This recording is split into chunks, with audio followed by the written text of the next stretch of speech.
Welcome back to the Scarlet Faithful podcast. This is Aaron Breitman coming to you on Friday, June 16th, heading into a holiday weekend, both Father's Day and Juneteenth. So, wanted to go back to the well and do another holiday mailbag episode edition. Got a bunch of questions and topics sent in on Twitter, and appreciate everyone that follows me there and also submitted some ideas for this episode. I'll try to get to as many as I can. I have roughly about 20 and a lot of basketball, some football, and I'll just kind of run through them. This is really just off the cuff. Obviously prepared just a little bit. If I prepared as much as I wanted to, just in terms of organizing everything, I took pictures of the tweets and I'm going to just read through them. So hopefully it goes well. Hopefully you enjoy this. Hopefully, if you're on the beach or grilling or whatever this weekend, this gives you a little bit of entertainment and value as a Rutgers fan. So let's just cut to the chase.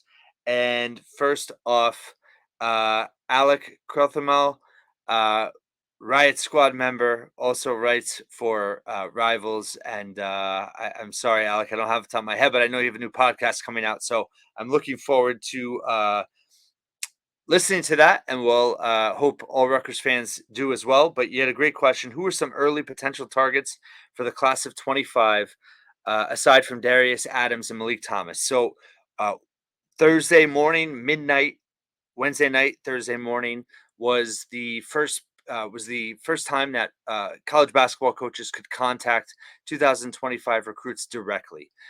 You were able to previously make offers, but this was a chance for coaches. It's like this annual tradition.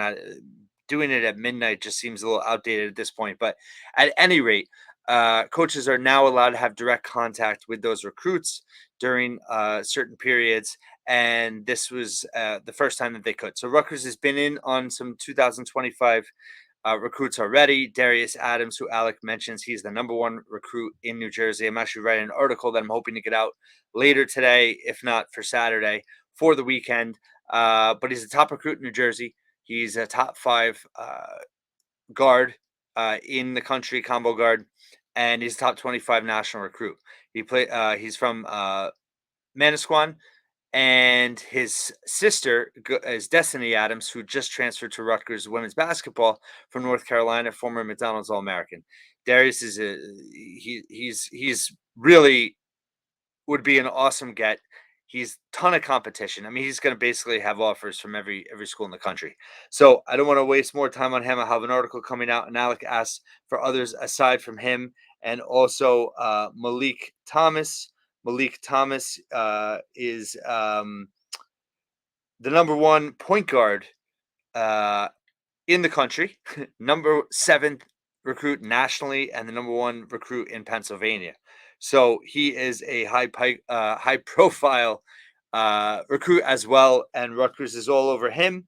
Some other names that I wanted to answer Alex's question. Trey McKinney is someone they reached out to. He's the number 6 shooting guard in the country, top 30 national recruit, number 1 recruit in Michigan. Darius Acuff has a huge offer list. Now, some of the recruiting services seem a little bit behind. Like Acuff isn't actually rated, but his offer list is pretty set. I mean, Michigan, Kentucky, Michigan State, Kansas, and he doesn't have a star rating. So they're a little bit behind. He's going to be, probably 4-star recruit, possibly higher. I'm not quite sure. But he is someone that Rutgers is all in on, and he is from Michigan as well. Indiana's offered. He's got a huge offer. He's 6'1" point guard. So it seems like they're very guard heavy in terms of the initial contacts and who they're prioritizing early on in the cycle. Another name is Mason Blackwood, a 6'5" shooting guard from New Hampshire. He doesn't have a huge offer list, but he's probably a guy that Rutgers identified early on that's going to, see his offer list increase. So he's one. Davion Linder is a 6'3" guard out of William Penn, Pennsylvania, averaged 17 points as a sophomore. Again, he's someone that doesn't have a star rating, but looks like there's going to be a lot of interest with, and his recruitment will kind of pick up. So Rutgers is in on him early. And then I know I have at least one other. Abuka Okori is a 5'11" guard. He doesn't have a Rutgers offer. He's a New England prep guy. We know Rutgers recruits them quite a bit. He's at Cushing Academy, and he's been talking to Rutgers, Marquette, and Iowa per Adam Zagoria, Zag's blog. So that's an interesting one as well. And then just wanted to make sure I didn't miss anybody. It seems like that's kind of all the names I have so far in terms of initial contact and or offers. I am putting a article together to kind of cover them all, since we are now new into that cycle. So I'll have more on that in the coming days on the site. Okay, what else do we have here? Brian Convery, have you heard what targets Are You Basketball is looking at currently for guard wing? So we know Joey Hart was a name that Rutgers was pursuing. It looks like he's going to end up at Kentucky. Indiana was pursuing him as well. So that's not going to happen. An interesting name that just came out that apparently visited on Wednesday the program, and he's not a wing per se, but Amdi Ninjai. He's actually in the class of 23 as well, just like Joey Hart was. So shows that Rutgers is still dipping into the 2023 recruiting cycle. For anyone that's left, he's kind of an undersized five. He's only 6'8", 6'9". He's very athletic, plays really hard. This name just came out today. Uh, I can't seem to find any offers on him. He is rated 4 stars by ESPN, so I'm not quite sure. You know what the situation is. I'm looking into it as we speak, but wanted to at least kind of breaking information, put it out there. But he would obviously be a long term development guy. He's pretty thin at 200 pounds, so I don't know how much he would contribute to this season. But yes, to answer your question, they're absolutely in the portal looking for a guard wing. I think they need to get a multi-year guy in terms of someone with experience, if not a grad transfer, someone that's ready to go and going to make a big impact next season. You need it. Fernandez is 5'11".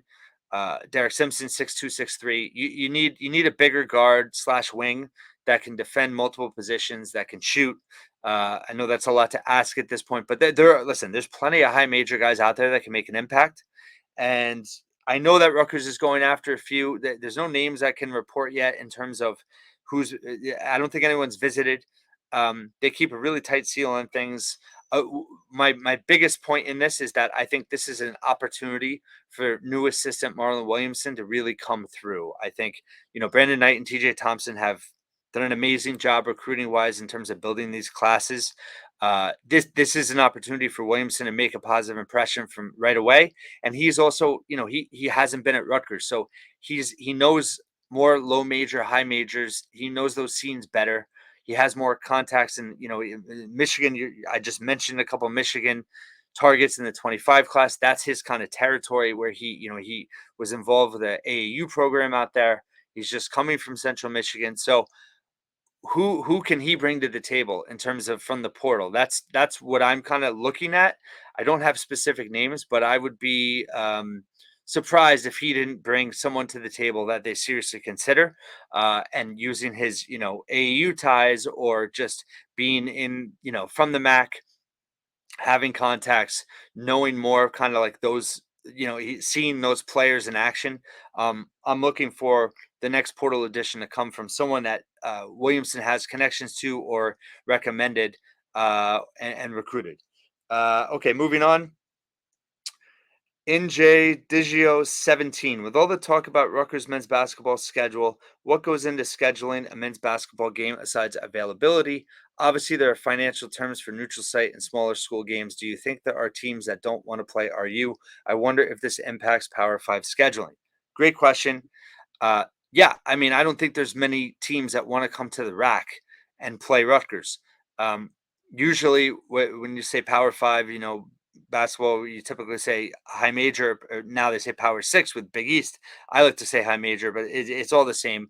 But usually with those schools, if you're talking about going somewhere, it's usually a home and home series. So, like Rutgers just did with Wake Forest, they hosted Wake Forest last year. They're going to Wake Forest this season.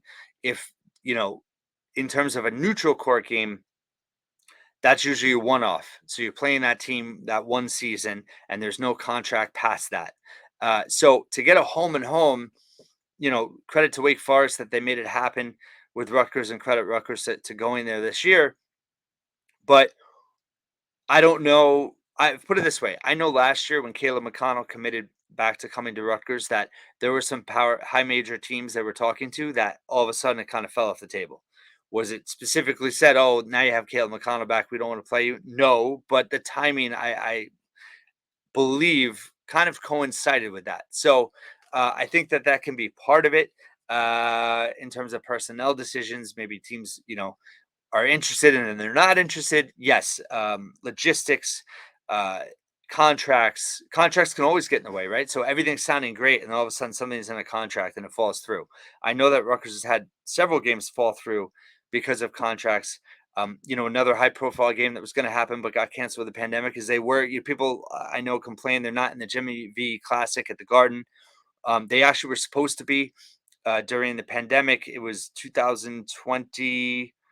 It was a 2021 season and it got canceled. They were supposed to play Baylor. So that fell through. That was one reason. Last year was Gonzaga. That was pretty public. They were trying to, I believe it was going to be a neutral court game in Seattle. And that fell through. I don't know the exact reasons for it. And yes, a lot of it is you're talking to a team about a certain date and maybe a certain venue, and then they book another game close by, and then that falls off. That's certainly a factor as well. Neutral court games, it has to be a selling point for the venue as well. So both teams might have that idea, and they go to the neutral court facility, and it doesn't work out. And then also those facilities end up booking other things. So there's a lot that does go into it. I think that yes, it works both ways. I think Rutgers has had some teams that haven't wanted to play them or haven't wanted to come to the rack, and I think Rutgers has had some games they haven't wanted to play either. And obviously everybody asks about Princeton. It's the game that I want to happen more than anything. I know there's a net issue there, but listen, I'm a sucker for tradition. I grew up watching Rutgers Princeton. I hope it happens someday. We'll see. But we know that Rutgers is working on a neutral court game in Barclays. Pikiell has said that, and that would be big. That would be big. I know they've worked on a bunch of things this year with other neutral court games. Perhaps in home and home is in the works. I don't think so for this year. Uh, we know Feast Week would be an awesome opportunity. They're not doing that again. They're going to have it empty at home instead. But long-winded point, yes, there's a lot that goes into contracts. But I think that you kind of hit the nail on the head in terms of availability, financial terms. I think those are the two big ones. But then there's a lot of fine details that go into the contract with that. But I do think also timing is part of it in terms of what those schools are also booking around. Because also sometimes, I know Rutgers is, you're waiting on the Big Ten, right? In terms of announcing the Gavitt games back in the, last season with the ACC, the way the Big Ten schedules now, right? With the first week of December, you play 2 conference games. So a lot of it does really kind of come down to availability and time in between games.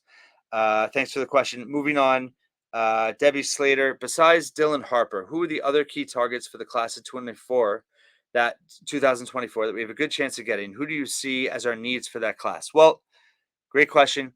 Notts Cunningham's a guy you hear bandied about a lot lately. He's a top 25 recruit. He's a interesting case. He's had some big schools mentioned. Memphis kind of seems to be the front runner. I know rivals. Richie Schneider has been reporting that Rutgers is kind of back in it with Nas. He's a guard wing type. I don't. I would be surprised if Rutgers ended up with Nas just because of where I do think Memphis is still the favorite. But the other thing too is that if you are able to land Dylan Harper, then you have 4 incoming 2024 class. Arguably could be the number 1 class, but I also would be surprised if Rutgers then took a fifth player in that class. Now, if Harper doesn't work out, maybe then you go all out on Cunningham.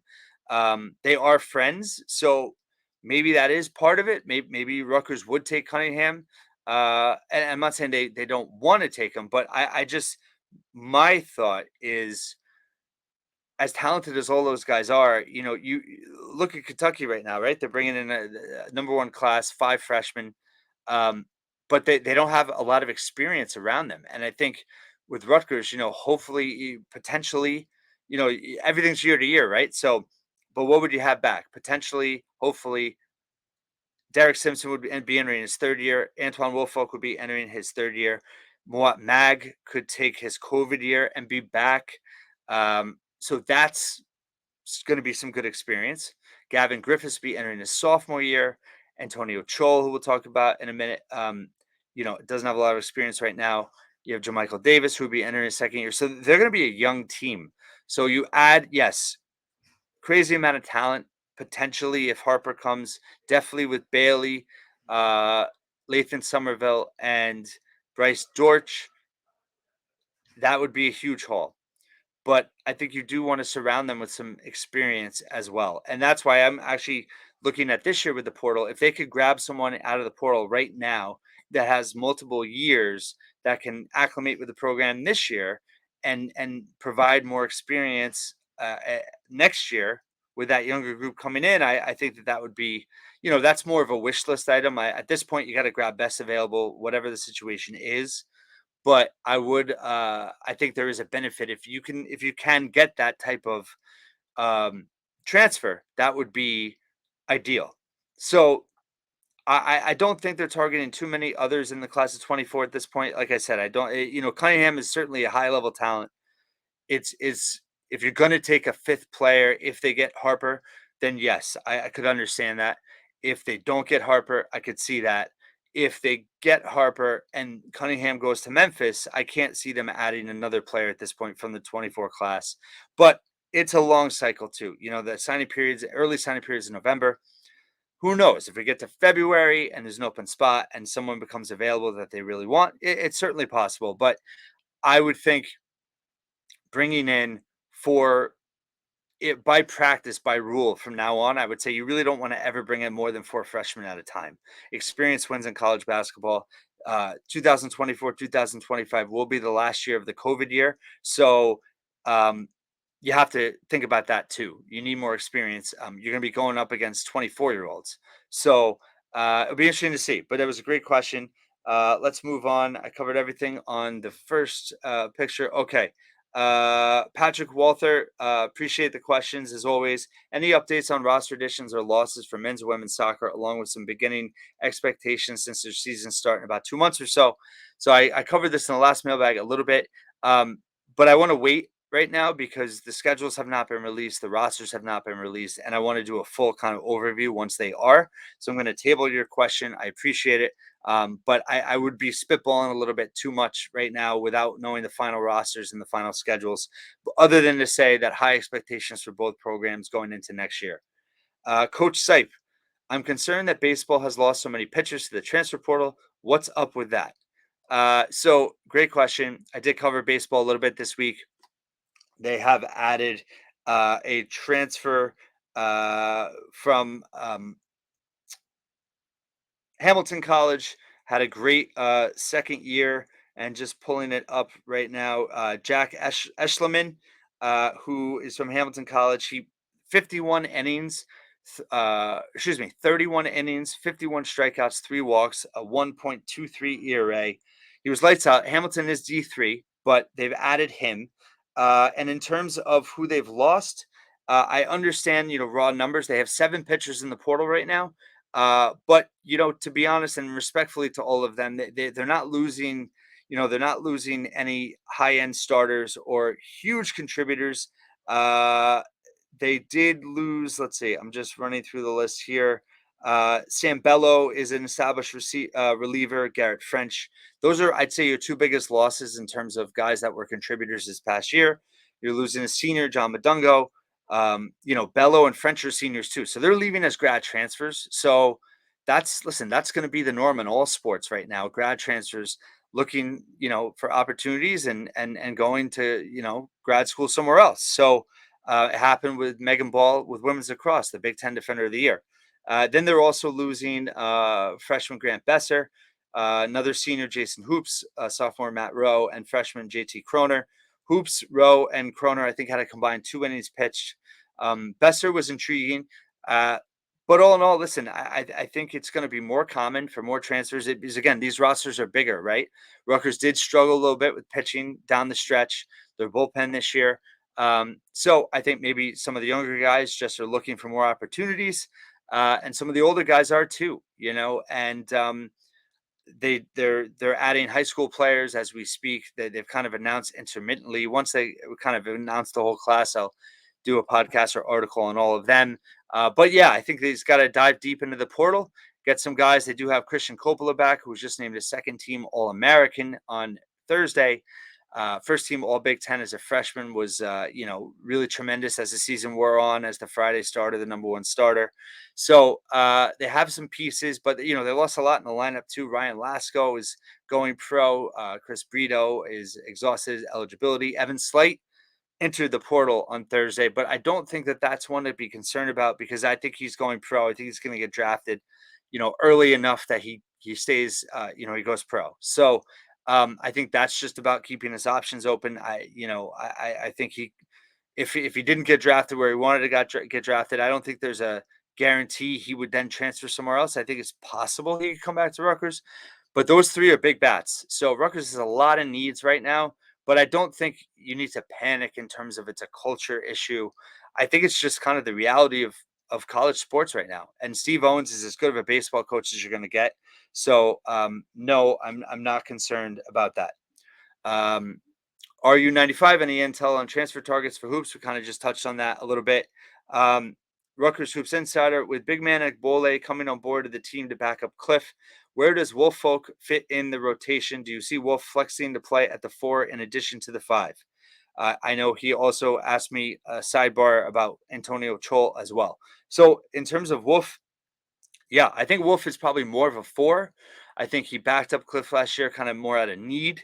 Um, but I mean, listen, I mentioned this recently, but I mean, Wolf can run the floor. I mean, that in the Big Ten tournament, I think it was Michigan.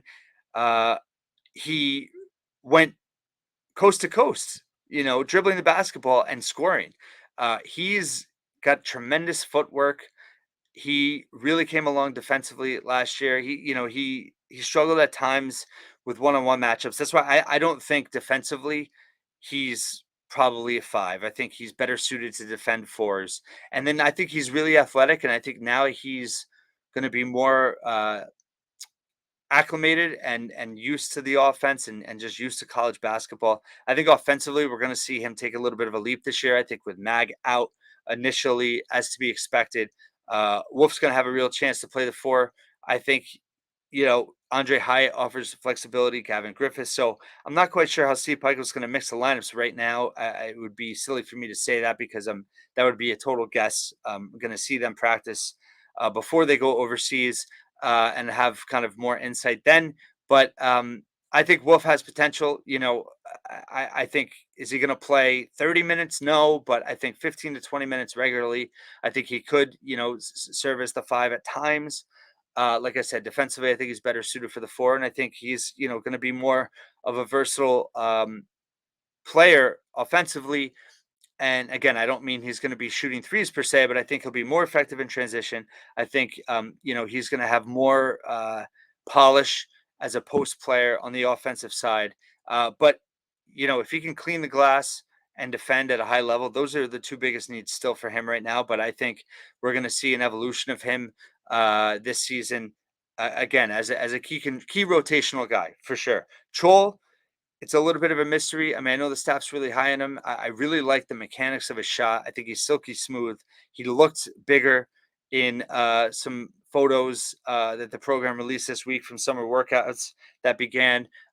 So yeah, I think anything that he gives them next season at this point could be considered a huge plus. I don't think he'd be counted on in the rotation as of right now. But I think he has a lot of potential. he really does have a great shot, and he can get his shot up quickly. He's got good mechanics. He's much stronger now. He looks older in terms of body development. Yeah, I think there's a chance he could contribute this season, and I'm really excited to see him in person. Moving on, Matt Baker, can you speak a bit about the rack renovations? Bathrooms and luxury seating seem obvious, but how about increasing capacity for the common folk? Will they add seating in the corners near the student section? The atrium and the TKR rendering look cool. Any start date? So I'm flattered that you're asking if I know more than what the athletic director Pat Hobbs released this week in an interview with Scarlet Nation, and then yes, the Night Report released some renderings. But I don't know more than that. I do plan on having Pat Hobbs on the podcast again soon, sometime this summer. But I have an article up in terms of uh, all his comments, so you can see all of his quotes, and I added a little bit of commentary this week. But my thing is, yes, I understand. Can they add more seats? I know the suites, the boxes. He talked about driving revenue. Part of it was to be able to adapt Jersey Mike's so they could have other events there, like comedy shows, concerts, things like that. I think that's an awesome idea and a great way to drive revenue. Um, they want to have the luxury boxes or the suites or whatnot. My thing that I would love to ask and I want to find out about is talking about the common folk is what one thing that was tough to see last year, and I understand it's a matter of need, and also there's not a lot of other natural spots to go. But when football has recruits, they do take up a lot of the student section, and there were a lot of students that weren't able to go to certain games last year because of it. Now I get it, and I'm not throwing football under the bus or complaining about it. What I'm saying is, in these renovations and upgrades, it would be awesome if an area was built or established where they could then house recruits in the future and then use the student section fully for students. I know there's some talk about a pavilion. I know that was in the renderings.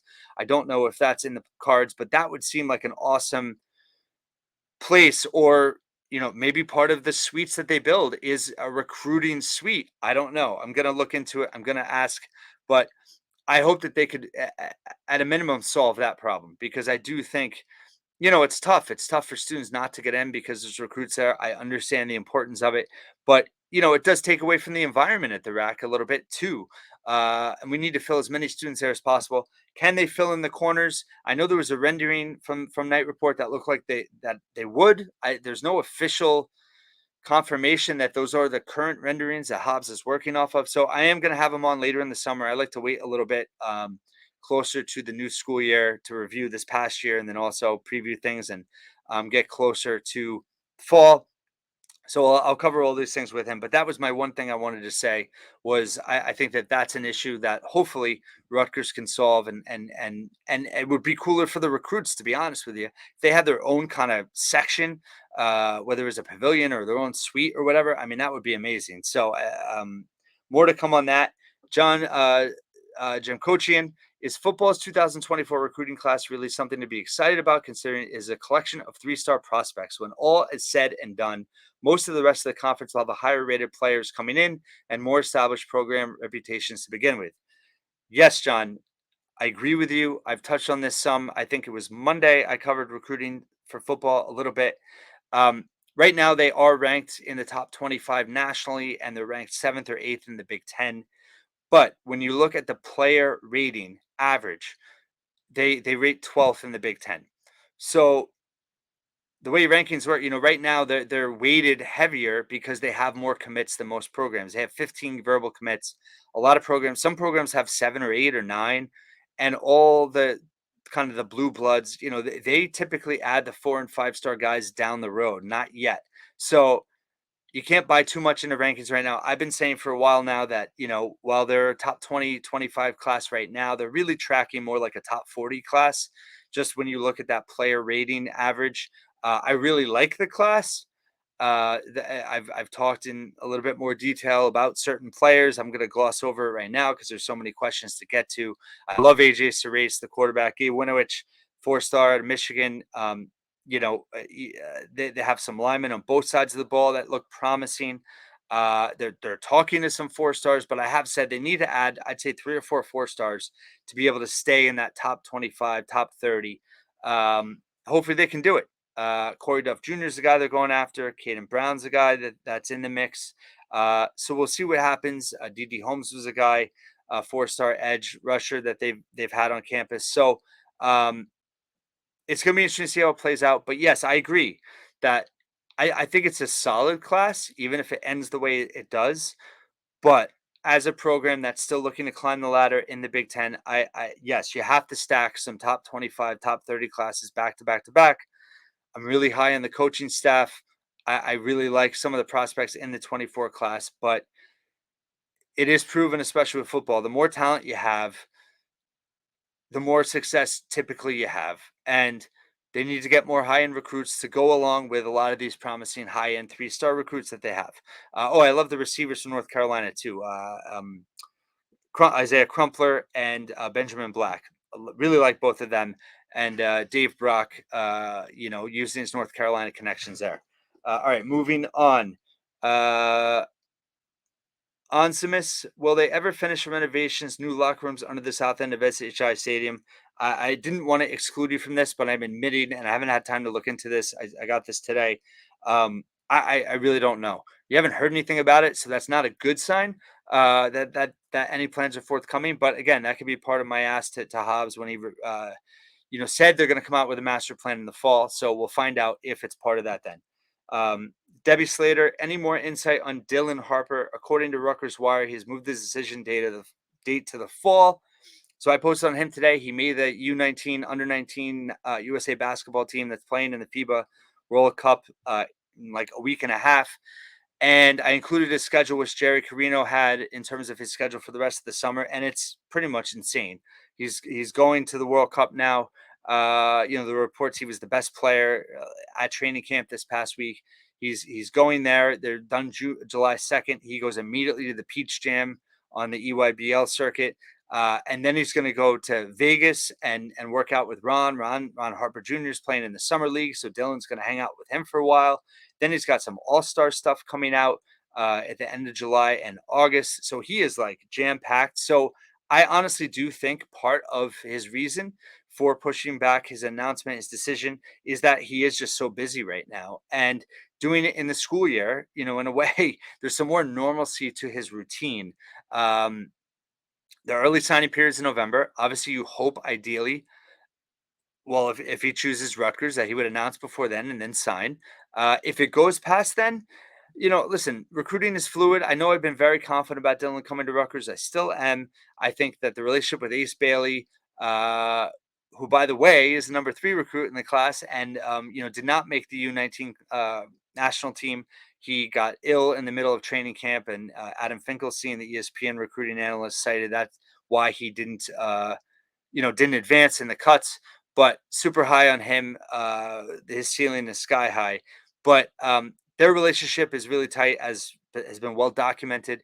Obviously, Dylan Harper's relationship with the coaching staff through the years, with Ron playing there, being the guy in New Jersey, staying home and making Rutgers a winner. I don't know Dylan Harper, but just in comments he said over the years, I feel like that does matter to him.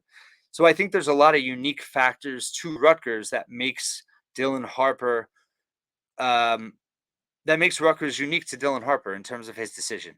Duke is always going to be hard to turn down. Indiana, NIL is now a factor.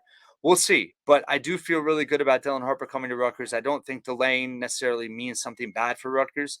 I think, I've said it before, and I'm probably guilty of breaking this rule, but we all need to give him some space and time and let him figure it out. But like I said, for those reasons, I think Rutgers offers some unique connections for Dylan that and a lot of national analysts, Richie Schneiderite, also at Night Report, have projected Dylan to Rutgers. I think that's with good reason. But, at the end of the day, we're not in his head. We're not in his heart. We don't know where he's going to decide. I hope it's Rutgers, but we'll have to wait and see. But I think delaying his decision, I think it really is more because of how busy he is with his schedule, more than anything. But that's really just my take on it. Okay. A few more here. Coach Ed G. I read on another social media platform that there is a thought of conferences removing non-competitive schools. Is this accurate? And is there any thought concern of Rutgers being removed in the next round of realignment or possibly somewhere down the road? Great question. Short answer is no. Long answer, the Big Ten, I think, is built to be very sustainable and everlasting, regardless of what conference alignment is going on. The aspect of the Big Ten that is notable is the fact that they have the AAU component and the research component to the conference membership. So all of the Big Ten schools generate millions and millions and millions of dollars in research by being in the same conference together and collaborating and working together. That's why they focus on AAU membership is so important to being a Big Ten member. Every school is except Nebraska. Nebraska was when they came in. They lost it over time. And AAU is basically like a research designation that is very prestigious to have. So Rutgers has been an AAU school for a long time, but I think that offers stability to the foundation of the Big Ten existing. I also think the Big Ten is, the biggest conference brand. As flashy as the SEC is, Big Ten has tradition, has roots, and I don't see it going away. And I think you see the conference making power moves to be as sustainable and flourish, down the road. And we're seeing the TV contract is breaking records. They're adding USC and UCLA. It was recently reported they vetted another 10 to 12 schools about potential, adding them. So I don't think the Big Ten's going anywhere, and I don't think no, the Big Ten is not going to cut uh, schools. I really don't believe it. Is anything possible? Yes, of course. Rutgers, by the way, has contributed so much on the research side, uh, but also with sports. Obviously football has not contributed much to the Big Ten, but that market, has. I mean, the Big Ten is so much richer because Rutgers and Maryland are in the Big Ten.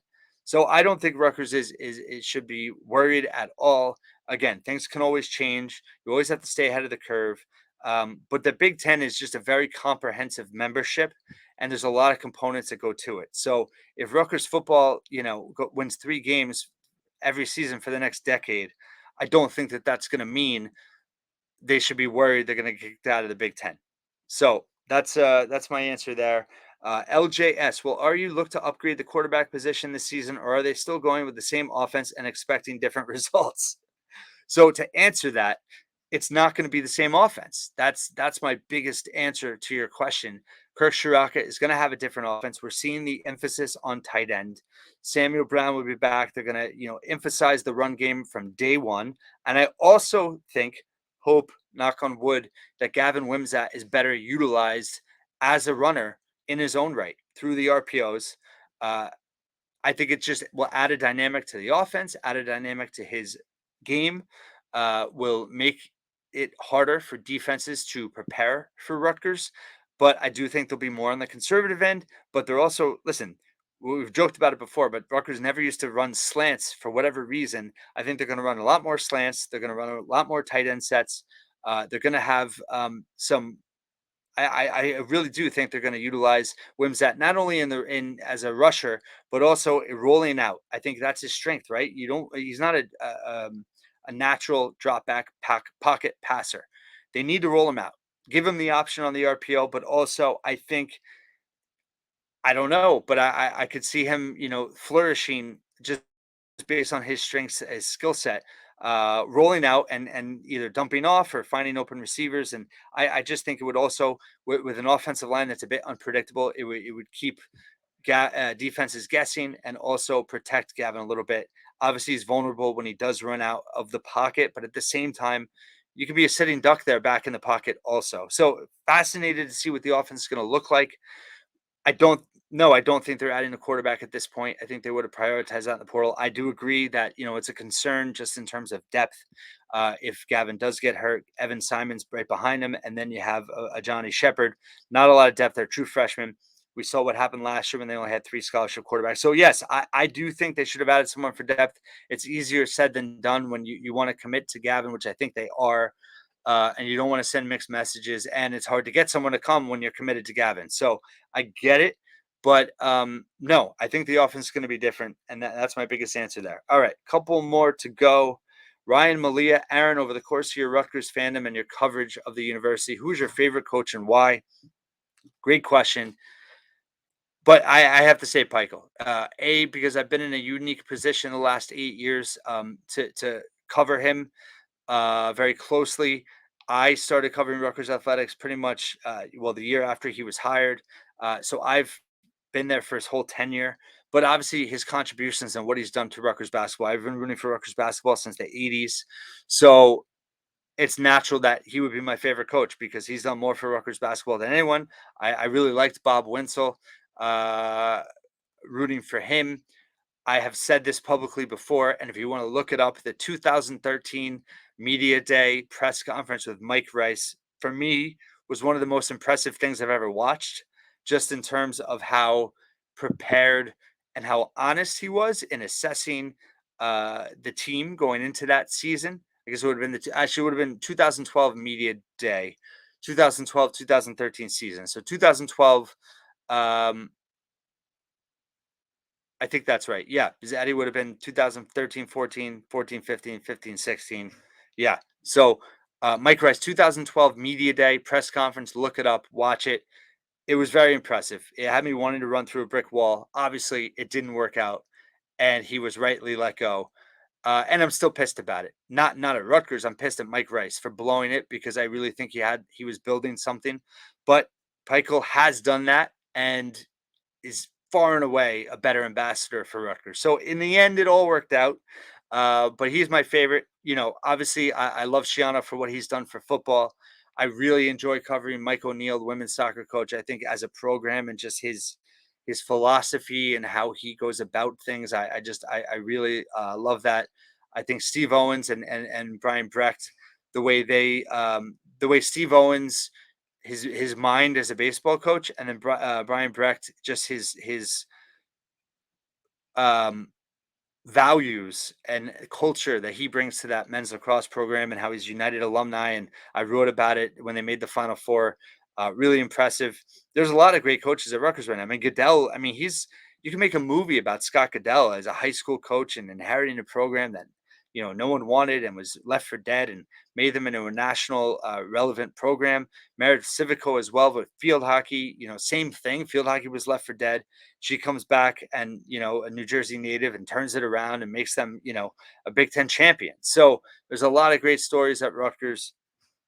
Melissa Lehman, I've had on several times, and I think she's going to do great things at Rutgers too. So, but for me, it's got to be Pikel, not only for what he's done for the program and what he's done for the university, but just he really is. Although he can not give as descriptive answers as you would love sometimes during the season, but he's great to deal with, and I think absolutely the best person in terms of being an ambassador and leading Rutgers basketball forward in the future.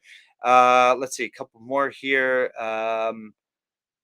Core Club, Rutgers Core Club, two more to go here. These are kind of funny, and I thought would be a good way to end it as we're coming on 45 minutes here. What should be the official summer grilled meat of the Core Club?